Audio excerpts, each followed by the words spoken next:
entering the Mayo Experience. That Mayo Experience. That Mayo Experience.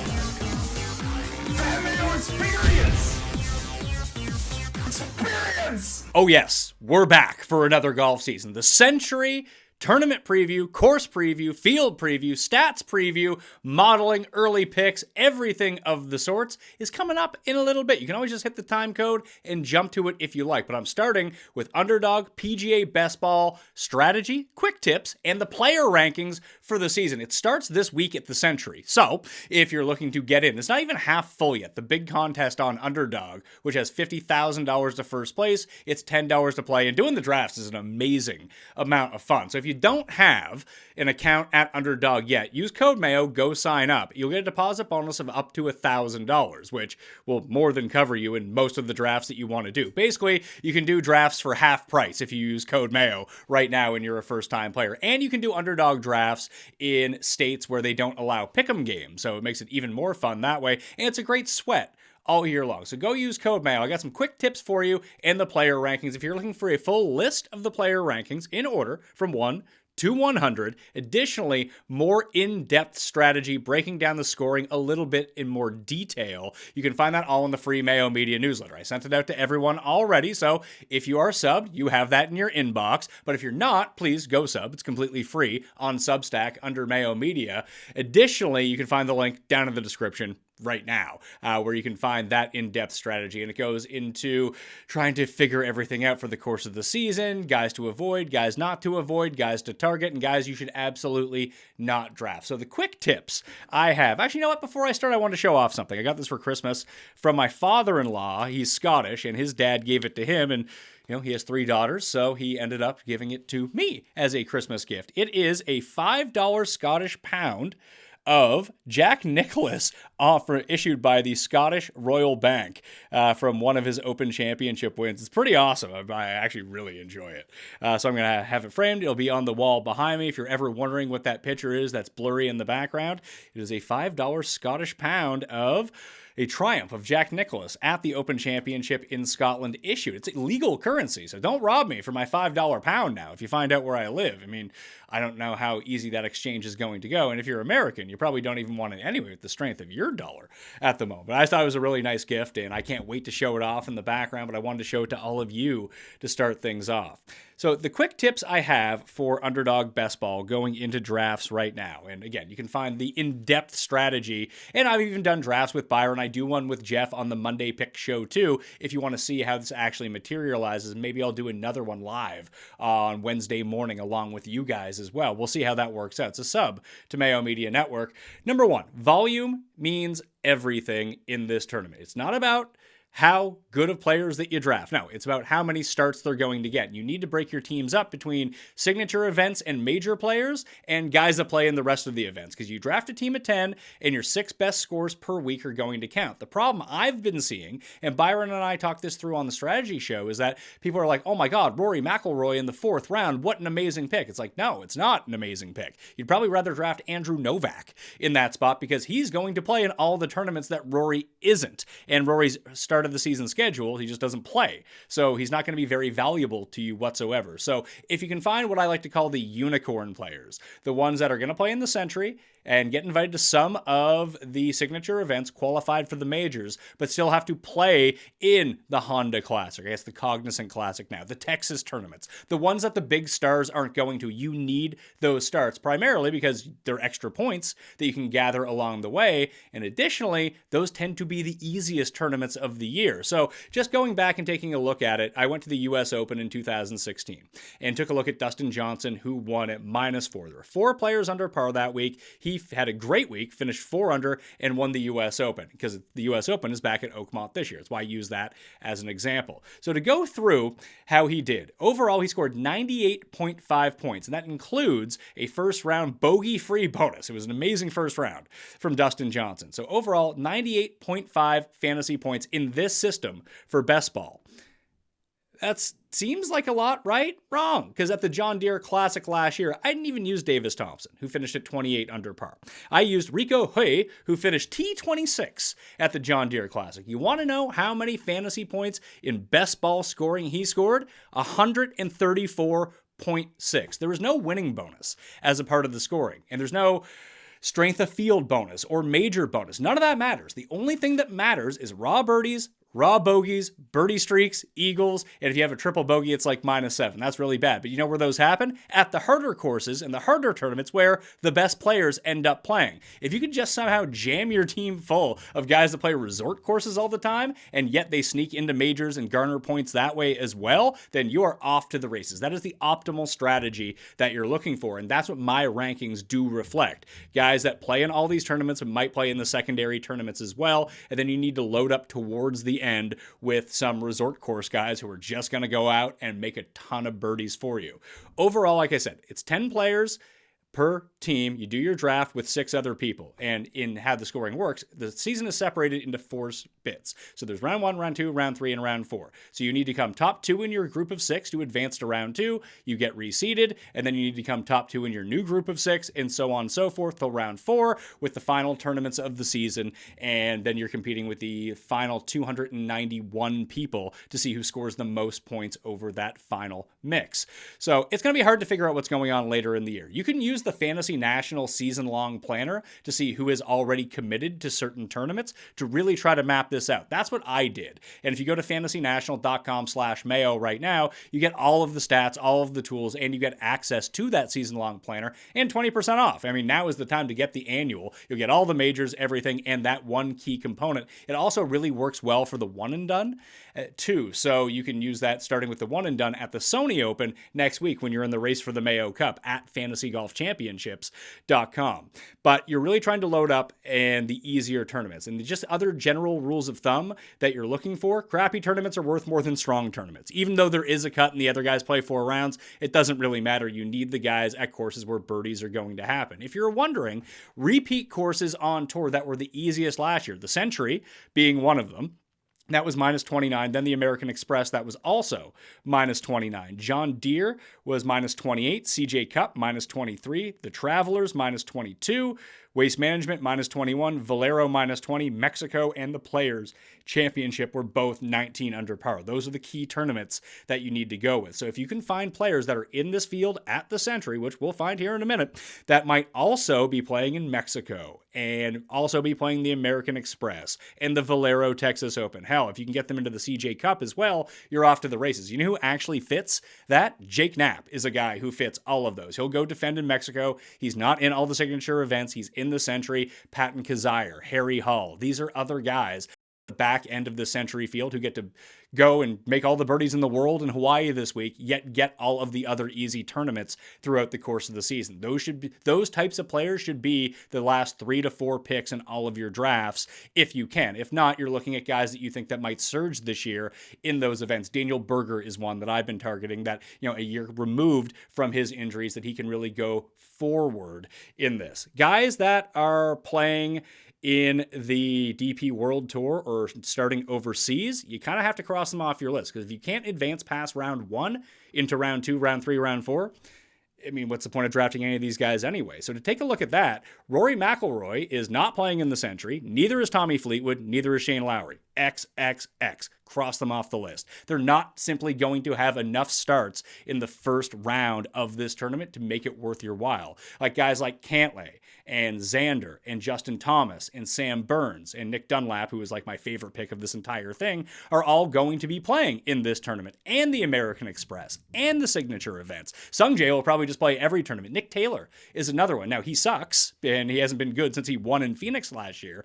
but he might play 6 of the 7 tournaments to start the year. So through volume, you're going to get those extra starts from him, whereas the guys that are starting overseas just are not going to have it. There's also another event next week called the Team Cup. It's a warm up for the Ryder Cup for the Europeans. It's Team UK and Ireland against continental Europe. And there's a lot of guys, especially ones who graduated from the PGA or from the DP World Tour, the top 10, into the PGA Tour this year, where we saw guys have a lot of success. Matthew Pavon would have been an excellent pick a year ago. Bobby Mack would have been another one.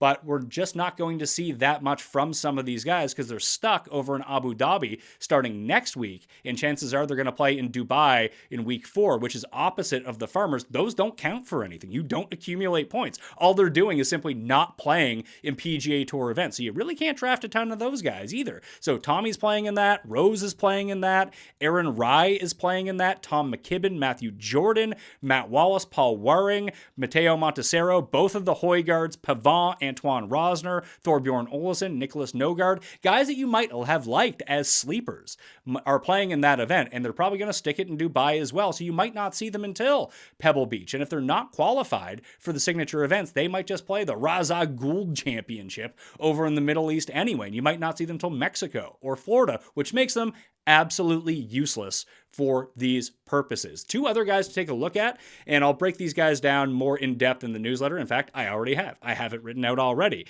Adam Scott, Robert McIntyre, and Akshay Bhatia are all playing in that Dubai event along with Rory and Tommy. Confirmed, at least. I think those other guys will play well, but those guys are confirmed playing at the end of January, the week of the Farmers. So you're probably not going to get anything from those guys post-Sentry who are playing it. So Bobby Mack, Akshay, and Scott are all playing in the Sentry. We're not going to see them again until February, so they're not going to pick up a Sony, which Scott normally plays. Maybe he does play the Sony, then goes over. That I'm not sure of yet because he hasn't committed.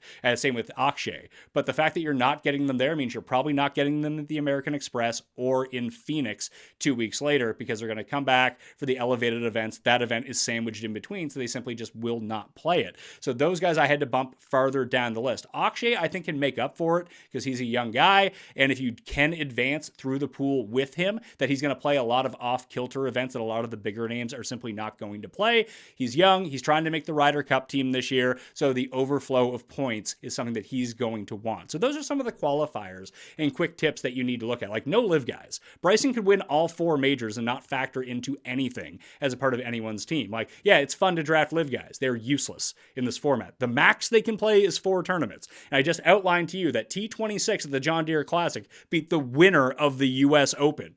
Everyone who made the cut at the John Deere Classic last year was 4 under or better, and they all outscored Dustin Johnson from the U.S. Open. So that's telling you how significant the majors are going to play a factor. Fact is, they aren't. You need the 6 guys to play in them, and so you can accumulate your points along the way. But there's going to be some guys at the U.S. Open who scored negative points, and you really don't want that. You know where that's not happening? The CJ Cup at the Byron Nelson. All those guys are going to score 124 points each. Pendrith is a good guy for that, because Pendrith will go defend his title there. He'll play in the Canadian Open, which a lot of the other bigger names won't do, and he might even play the Rocket Mortgage as well, because he's had so much success there over the years that he's played it each of the past 3 years, maybe because of his new status. He doesn't go to Detroit this year, but maybe he does and piles up even more points towards the end of the season. That way, while still playing in all the majors, the Sentry, and the signature events. Those are the types of players that you want. 2 more things before we get to the rankings. One is Scotty Scheffler. Obviously, he's not playing in the Sentry because of a glass in his hand. He is still expected to make his return at the American Express. So that puts him behind the 8 ball anyway. He's missing the easiest tournament of the year. But you should have enough guys in your draft to more than make up for that. So you get him back for American Express. He'll play both of the other tournaments, the elevated events. So Pebble Beach and Riviera as a part of round 1. So you get 3 full tournaments from him. Maybe he picks up a Waste Management or a Farmers. I would say that's probably pretty unlikely.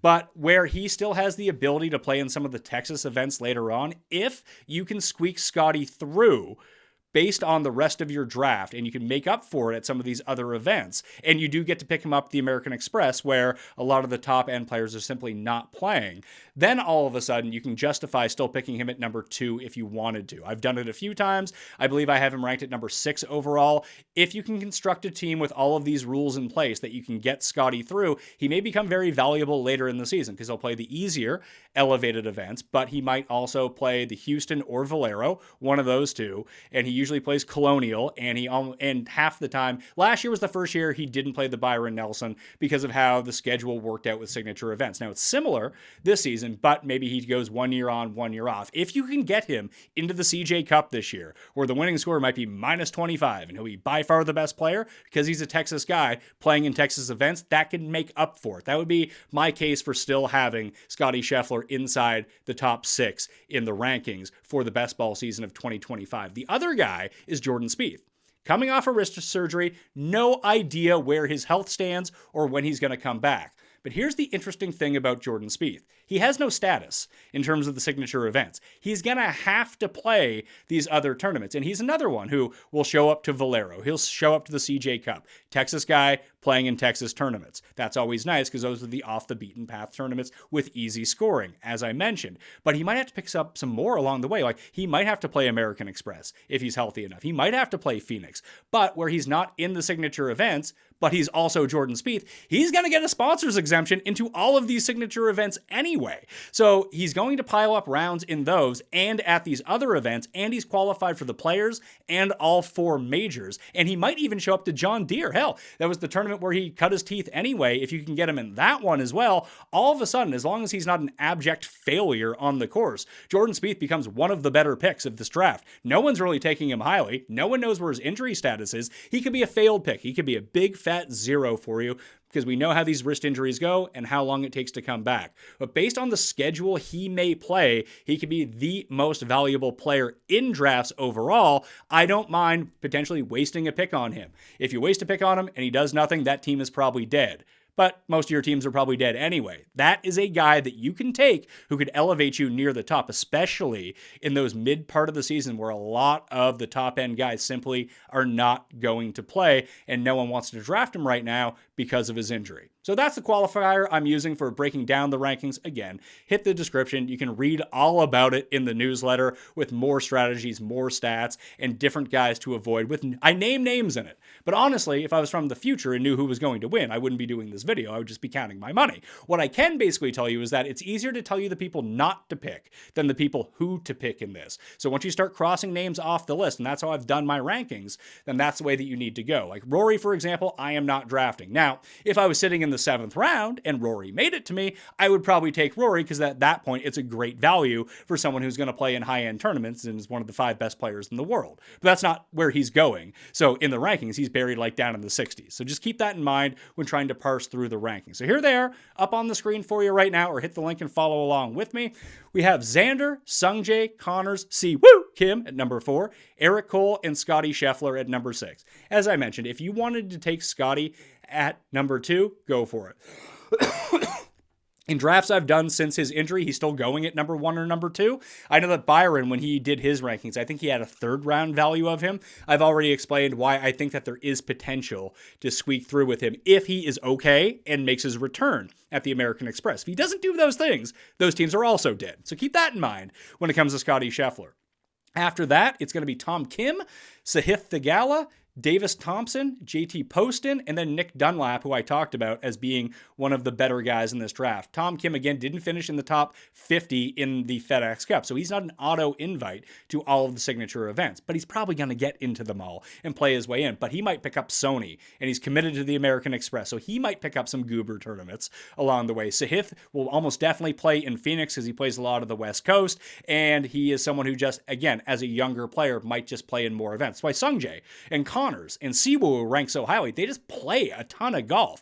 Majors, elevated events, Birdie Fest, doesn't matter to them. They're going to be in the field. In fact, all the Canadians do have a leg up, and you should bump them up a little bit more, only because they're going to play in a lot of the offbeat early season tournaments, and they will most definitely be playing in the Canadian Open in round number, I think that's round 3 of the tournament. So someone like Pendrith and Nick Taylor, who I mentioned, even Adam Hadwin, and obviously Corey Connors, getting that extra event on a lot of guys. It's not like they're skipping a tournament to play in that one. They're just adding that one to the schedule, getting the extra start is very valuable. especially at that time of season. As I mentioned before, it's just a lot of signature events and majors when you get to round 3. If you can pick up other ones along the way, then it's pretty good. It's like if you could sneak through Bobby Mack, who is playing Sentry, so it's not the worst in the world to get him late. He's going to go defend in Canada, being the defending champion, and he always plays the Scottish Open, and he'll play in the Open Championship the week after that. So towards the end of the season, he will actually be playing a ton of golf, but you just need to construct the team to be able to get him through in the first place.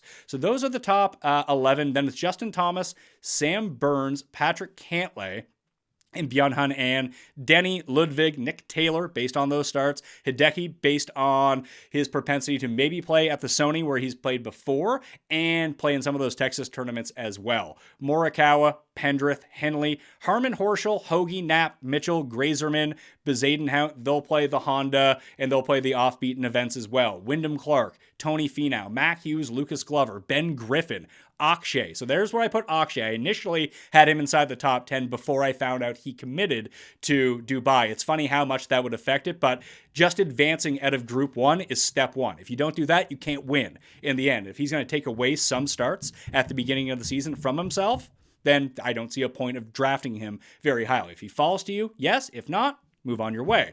Then we're into Dietrich and Noren, guys that are qualified for the signature events, but still towards the bottom, although they might flake out and go play some Euro events throughout the course of the season. So be cognizant of that. Now we're into like my favorite type of guys. Davis Riley, Johnny Vegas, Harry Hall, Cam Davis, Kevin Yu, Matt McCarty, Nico Echeverria, Patrick Rogers, and Adam Hadwin. Hadwin should probably be one spot ahead of Patrick Rogers. Jordan Spieth is right there too, along with Harris English. So the reason that I like these guys so much is they all qualified for the Tournament of Champions, or not the Tournament of Champions. They got into the Sentry because they won an event either during the swing or at some point last year. That gets them into the Players, the Masters, and a lot of other tournaments, and it gets them into the Sentry. But they're not quite good enough to play in all the signature events because they didn't finish inside the top 50 in the FedEx Cup rankings, meaning that they're going to play in a few of them along the way, especially if they play well enough to get in, becoming one of the parts of the Aon 5 and that qualification system. But they're also going to have to play all the stupid events too. Like they might play in Mexico. They're probably all going to play in Mexico. So if you can get Sentry, American Express, Mexico, and CJ Cup, these are all the guys who are going to be in that neighborhood, plus majors and signature events. These are the guys that I expect to play the most throughout the course of the season. The issue is, they're not very good. So you have to weight that a little bit. That's why they're behind some of the other guys. But when I start going through my drafts, rounds 5, 6, 7, whatever it might be, I'm just going to pick these guys off and fill up all those starts that I need throughout the course of the season at the easy events. And I get them all week 1 for the Sentry as well, which is just so massive, being that it's a no-cut event. Everyone gets 4 rounds. Even if they have a bad week, they're going to have an amazing week versus most of the other tournaments. So those guys are so valuable. Ditto with Hadwin. He's in all the signature events and the Canadian Open. Plus, he plays Rocket Mortgage. He plays Valspar. He picks up other stuff along the way because he still needs to qualify for all the majors. And then you have Spieth. So that's where I weighted Spieth in terms of the risk that I'm willing to take on him. It's right around a 5th, 6th round grade if you wanted to reach because of the case that I laid out for Spieth a little bit earlier. And by all means, go for it. But that's I'm not spending a second round pick on Jordan Spieth. And frankly, his ADP right now is either undrafted or like the 8th, 9th round. This is above where he is currently being drafted on Underdog. So you keep that in mind. After that, it's just the rest of the guys, personal preference. You can mix and match. Generally speaking, the overall strategy that I would try to do is find like the 2 or 3 guys who are going to play in a ton of tournaments with my first 3 picks. Like if I can get Xander's a great pick. The one thing I didn't mention is the TGL. The TGL is going to be running almost every Tuesday in January, then Monday, Tuesday until the end of the playoffs, which is at the end of March, which might affect if Xander's team makes the final. Maybe he doesn't play in the Valspar because he has to play in the TGL finals. I'm not putting any weight into it because it's complete unknown, but especially early on in the season, if guys have a TGL event, I don't know if they're going to want to play on a Tuesday in Florida, then have to fly back out west for a Thursday tee time. So they might skip Waste Management or Farmers if they were normally going to play that. I think Theegala plays in both, hence why I have him so high in the rankings. But that was just another thing that I wanted to throw out to people. Jeff and I do a draft on the Monday show. I've done drafts with Byron in the past, and I'll be doing more throughout the course of the week. So again, the in-depth strategy that you're looking for is all in the newsletter. It expands on a lot of the things that I just talked about. Additionally, I'll have the season-long planner already updated at fantasynational.com if you want to go check that out right now. The link to that article is in the description right now, or if you're subscribed to the Mayo Media newsletter, which you should be, by the way, you should go do that. But the biggest thing is use code Mayo at Underdog. If you want to be a winner in PGA Best Ball, just use code Mayo, get your deposit bonus, because at least that's free money that you're going to get into your account to use on these drafts. So I highly recommend that you go do that right now. I'll come back from break and dig directly into the Sentry, the field, and maybe some sleepers that you want to bet this week or use in your DraftKings lineup. Introducing to you the TGL presented by SoFi Golf's newest league, live on ESPN and ESPN+. This is a simulator plus real chipping, real grass, and real green league featuring some of the PGA Tour's biggest players like Tiger and Rory and Xander. Only 2-hour matches inside of a stadium and has other sporting elements like timeouts, refs, and overtime. You tee off from real grass into a screen. You might end up in the rough, or sand, real sand, and have to play it back into the screen out of there after that. They use the technology to drop it by a real green side area plus a real putting surface, getting everyone involved in the contest. This isn't your average Sunday pickup game. To learn more, visit tglgolf.com and tune into the inaugural season beginning January 7th. Keep up. It's golf.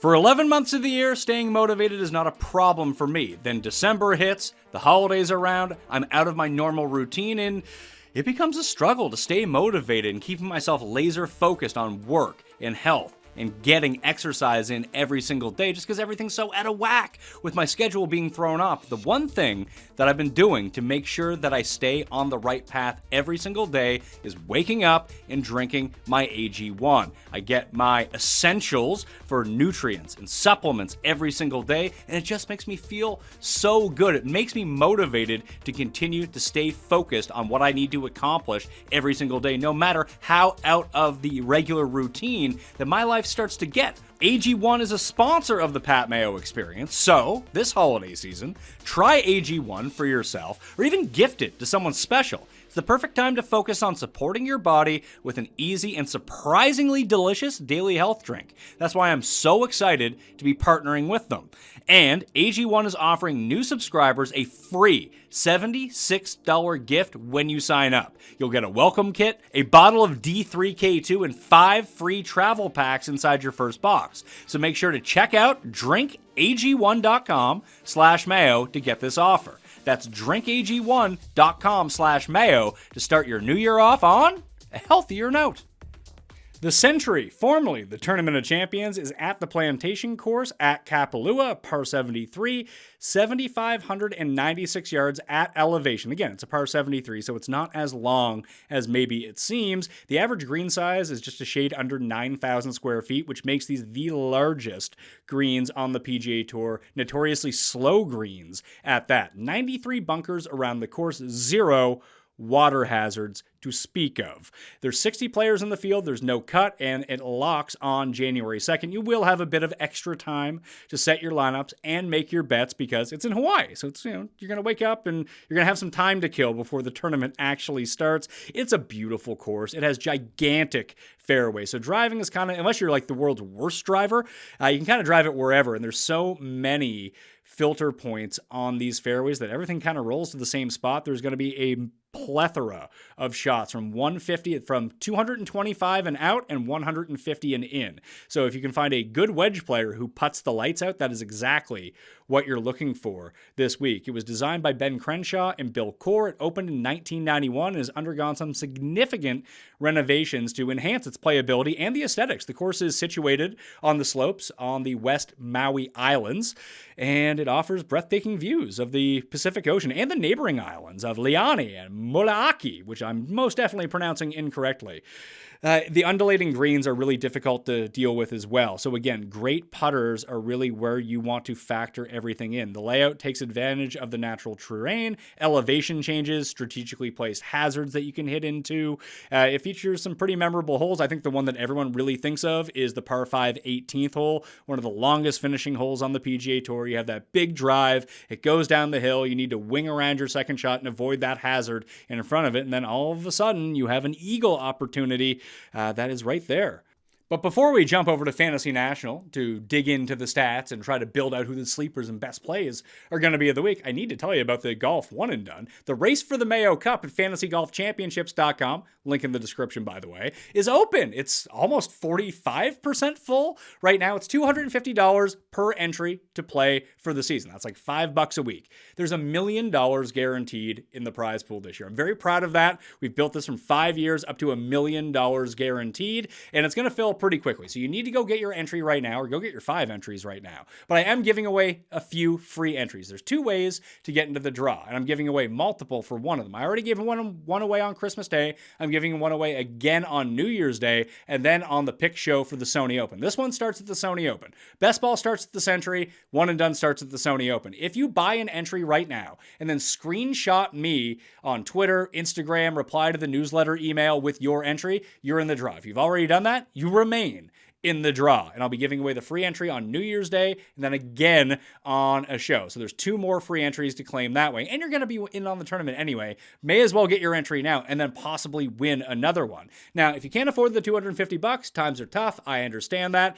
If you do me a favor, I can try to do you a favor. If you subscribe to Mayo Media Network right now, see, that's all the time it took. That was really easy. On YouTube, that gets you draws into a ballot for a free entry. But the biggest ones, you get 10 ballots each if you do it, is if you subscribe, rate, and review 5 stars to the Pat Mayo Experience on Apple and Spotify. You do both, you get 20 ballots into the draw, and I'll be giving that entry away on the Sony Open show with Jeff Feinberg as well. So 2 winners of free entries will come out of that show. So if there's a way that you want to buy your entry because you're going to play in it anyway, but you want the chance at a free one, go do that. Or you can try to win both. You probably won't win both because there's a lot of people going to be doing this. Do the rating and review, the subscriptions, all that fun stuff. That's all free to do. So if you can't afford an entry or do not want to buy an entry, then that's another way that you could potentially get a chance at a free one. So pay attention to the newsletter and on my Twitter feed at the PME in order to find new ways to get free ones as well. So just thought I'd throw that out there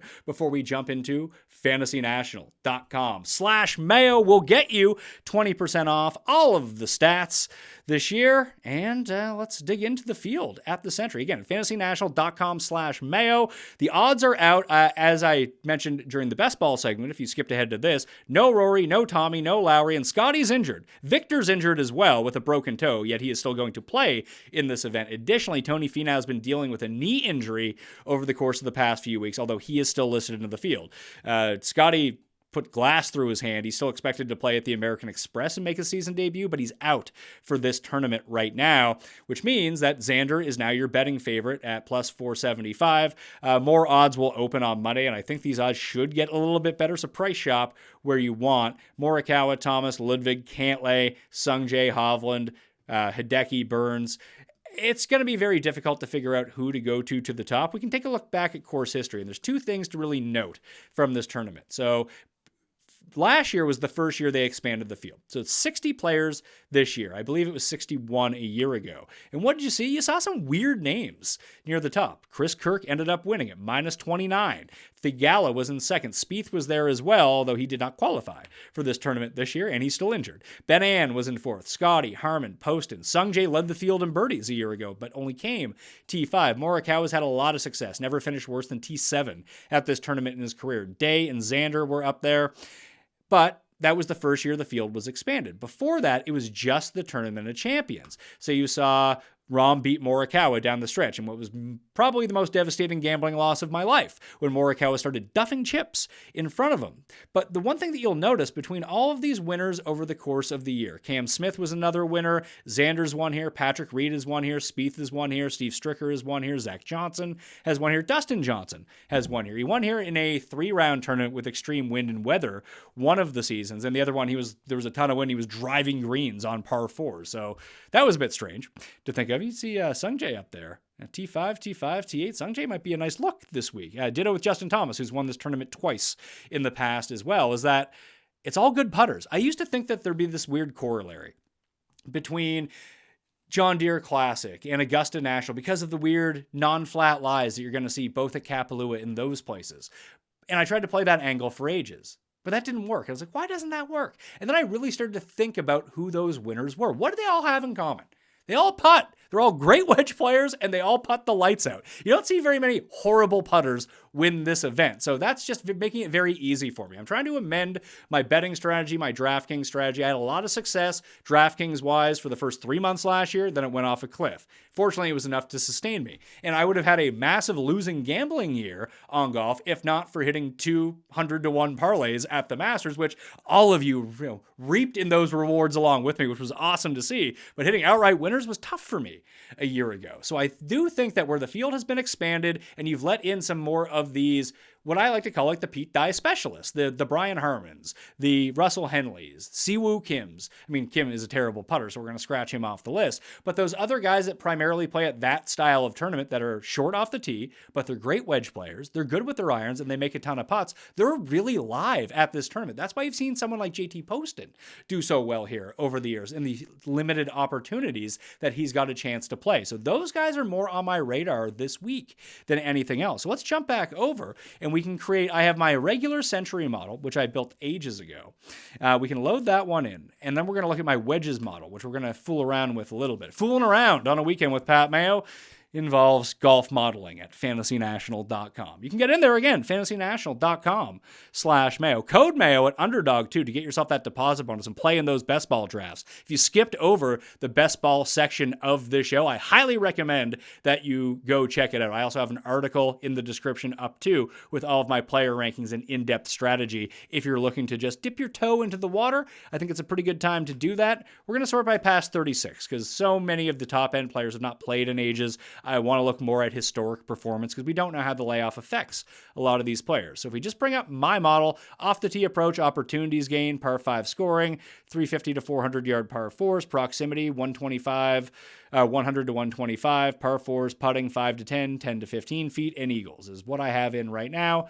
And I'm not going to change that up. You can see, I mean, Scotty would have been number one. Other than that, it's Connors, Morikawa, Davis Thompson, Eric Cole, Wyndham Clark, who I like a lot this week. Because when we get to the model that I actually really like, it's going to be pretty interesting to look at. Rory, Hideki, Xander, Rye, Burns, Vegas, Pendrith, Hovland, Fleetwood's not playing, Finau, Sungjae Im, Kazire, Nick Dunlap. Just off the top, I'm most definitely betting Nick Dunlap this week. There were hundreds out there before Scotty and Rory pulled out. I think 70 is currently the best number. I'm going to be searching more for that. So Dunlap and Poston are almost definitely on the card. So is Wyndham Clark and so is Theegala. Just to let you guys in on a little bit of spoiler of some of the names that I'm looking at. And I'll tell you why here in a second. But before we get into all of that, and to take a look at some of the other stuff that I want to go to. I just want to go to strokes gained, short gain. No, let's see, where is it? Just strokes gained overall. And you can save all of these models when you have an account on Fantasy National. And you get the play-by-play app, which is just amazing stuff too. So you can find that right here at the top of the page. You get your early access before it goes live. We're hoping to have it live to everyone, members and non-members alike, this season. So you can follow along with that. Keep an eye in the Android store or the Apple store for the best leaderboard app. You'll never be on the PGA Tour app again. This is the app that you're going to want to use. So if we just sort by that, the one thing you'll notice about this course, they're gigantic greens, but they're so slow. And the tour doesn't normally play on that short, that slow of greens. You can see that 85% of the time they play Velcro speed, 15% of the time they play average. So let's combine those two together. Turn on those filters and try to find some players who putt abnormally well on that style of putting surface. And you'll see that Akshay is going to be up there. Pavon is up there, but that's only in 7 rounds. Horschel is after that putting. Harmon, Goddard, McNeely, Malnati, Poston. Now, if we just take those off and we just use average rounds, a lot of guys just simply are not going to have the rounds to qualify if we go to average, but you can get more of a sense of Dunlap in 3 rounds has done very well. 2.8 strokes gained per. And Dunlap's great because he won an American Express. That's a shootout, which requires wedges and putting. Then he won again at the Barracuda, same thing, wedges and putting. And that's what you're going to need here. So you can see that Dunlap and Pavon are the best in their rounds. Denny McCarthy, Pendrith, Poston, Nico Echeverria directly after that. Davis Thompson, Matt Fitzpatrick, Scott, Akshay, Thigala after that. Then you're into Dietrich, Brian Harmon, Eric Cole. So I do think that if you are okay with passing on some of the biggest names in the field at the shorter odds, I think my strategy is just going to be taking 6 guys from 40 to 1 and beyond and hoping to have a chip in a chair and a prayer, maybe play some top 10s or each ways along with those guys, and hopefully the wedges and putter range end up coming through for me, because that's the other model that I wanted to show you for this tournament is my wedges model. Now, I spoke with Joe Idone on the Preferred Lines podcast over the weekend on Saturday, and he had made mention to me that we could go back and take a look at this tournament. You will notice that although the greens are gigantic, around the green really did come into play more than you would think. So you can see Chris Kirk, 3.5, 1. Like everyone was in the positives except for Sungjae, who was slightly below, hence probably why he made so many bogeys versus the rest of the field that week. If we go back and take a look at the year before, when Rahm beat Morikawa, what happened to Morikawa? Well, I can almost assuredly tell you that he chipped himself out of the tournament. Yeah, he did. And those 3 guys couldn't close the deal because putting and around the green meant the most. Now, that's very atypical for Rahm to be losing strokes on approach like that, and that's not something you'll normally see at the top of this tournament. But gaining strokes on approach isn't paramount to success at this tournament, but there is something that you can say about it that it does mean something. You can gain any way that you want, but that's a spot where you don't want to be bleeding strokes to this field. Like a few chip-ins here and there can really go a long way. So my wedges model takes proximity from 75 to 100, which is weighted pretty down because you don't get a ton of those shots, and I'm going to add in around the green to this as well. But proximity 100 to 125, 26%. Proximity 125 to 150, 27%. Putting 5 to 10, 10%. 10 to 15, 11%. Putting overall 20%. But I'm going to add in 2 stats to this. So we're going to add in number 1. We're going to add in around the green. And we're not going to weight it very highly. We're going to weight it around 5%. And the other one is going to be proximity from 200 plus. Because like I said, it's going to be a lot of very close in on par 4s, except for a few of the long ones. But the par 3s are long, and the second shots into par 5 are huge if you want to make eagles at this course. So proximity from 200 plus is going to be boosted up a little bit more. So you can see the percentages on the screen. So we'll call this wedges, putting, long irons, and see who this gives us over the past 36 rounds. And I bet you're going to be surprised who rates out really well. It is Eric Cole, Justin Thomas, Tony Finau, Adam Hadwin, Scheffler, who's not playing, Morikawa, Chris Kirk, last year's winner, Sam Burns, Corey Connors, Christian Bezuidenhout, Billy Horschel, Harry Hall, Patrick Cantlay. Then there's JT Poston down there. Poston's actually performed pretty well here. We take a look at the tournament history. You'll see that just take a look at last year. You see Poston was T5 a year ago, T21 the year before that, T11 back in 2020. So not a guy that you would normally think about as doing well at this tournament. Harmon was T5 last year. He was T16 the year before that. Morikawa second in T5. But if we're trying to dig down a little bit deeper, Straka has played well. Frankly, a lot of guys that play well at PGA National have played well here. Not sure exactly why that's the case. Maybe chipping is the same, maybe putting is the same, or maybe there's something that fits stylistically the eye of that course. That's another course where it's funny because you wouldn't think like that's one where it's shorter. You would think that distance wouldn't mean as much, but we've seen distance really mean a lot at that tournament over the years. Like I said, I like Wyndham Clark this week just because of the wedges and what he can do. But I thought it was very interesting to see Eric Cole, who's 90 to 1, Adam Hadwin, who is 190 to 1, all right inside the top 4 of what we're looking for. Basically, wedges and putting, and can you hit a long iron?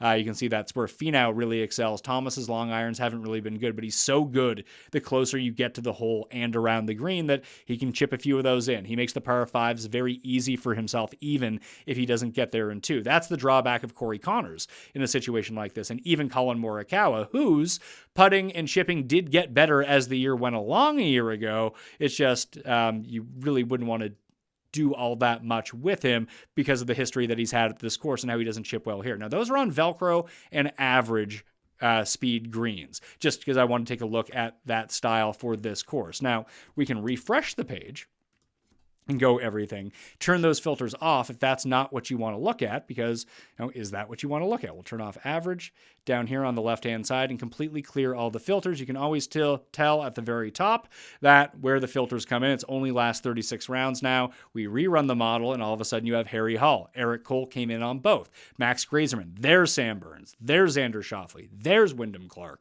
So those are the guys that I like to be targeting this week. You go down a little bit more. You see Hoagie rates out really well. Funny, great wedge player, often on putter, usually an off putter, but great with his long irons too. You saw him have a great finish here a year ago. Sungjae, Bezadenhout, Horschel, Davis Thompson. There's Akshay, Hovland, Aaron Ryan, McNeely. There's Poston again. Patton Kazire starts popping up. So I'm going to be focusing more on these guys at the top of the board. It was interesting to see that Hadwin's numbers were greatly influenced the slower that the greens got, and then when you normalize everything to just your standard course, that he drops all the way down the list. Same as Nick Dunlap, you saw him a little bit higher because his short game, long irons, and putting don't tend to go that well, but he plays easier courses really well. Justin Thomas takes a big drop off, but plays this style of course very well himself, where you can see that his putting is just so much better in his past 36 rounds on slow greens versus his past 36 rounds overall. The wedges remain about the same. The closer he gets to the hole,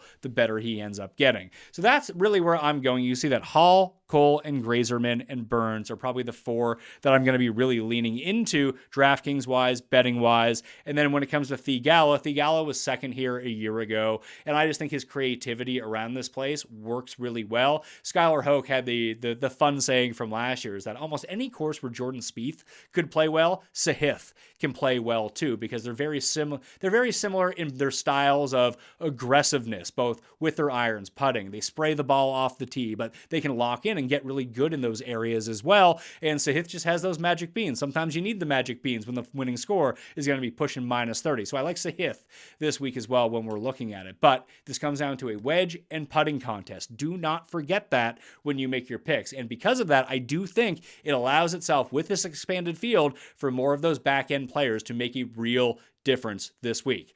That was the first research show of the year, bright and early. On Monday morning, Jeff and I will have the bets, we'll have the picks, and we'll do a best ball draft together. And you can see that Jeff would be the worst person in the world to draft with because he can't make a decision on He likes everyone all the best. So it's tough for him to say, do you want this guy or that guy? You just can't make a decision within the 30 minutes. You can make your decision easy by hitting the Mayo Media newsletter and using the rankings that I have provided and reading up on the strategy guide, or just listening to the first part of the show where I break down the quick tips of mainly the guys to avoid and the strategy that you should employ in best ball drafts. Code Mayo right now will get you a deposit bonus of up to $1,000, and I'll give you a free pick for football season if you're in a pick'em state as well. So just add that on as another bonus to getting on Underdog using code Mayo. All right? I'm Pat Mayo. Thanks for watching. I'll see you next time. Mayo experience! Experience!